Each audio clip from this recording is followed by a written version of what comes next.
هر هغه جانور د هر هغه پسه یا غویي یا ګامیشې چې په کم په دوی کې عیب و دغه قرباني کول جایز نه دي. که د میږې او وزې یو تی څخه شیدې نه راکړې، یو ته یې وچ و خراب و، نو د دغه قرباني جایز نه ده.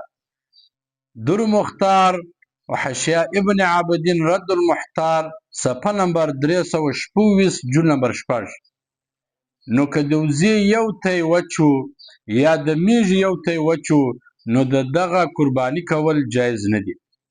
که د غوا او د ګامیشې او وښې دوه تې څخه شیدې نه راکړې، د دوه تېو څخه شیدې نه راکړې، خراب و وچ و، نو د دغه قرباني جایز نه ده. عالمګیري صفحه نمبر 80 جون نمبر 4. دغه رقم که د وښې او غوا او ګامیشې یو ته یې وچ و، درې سم و، بیا قرباني جایز ده.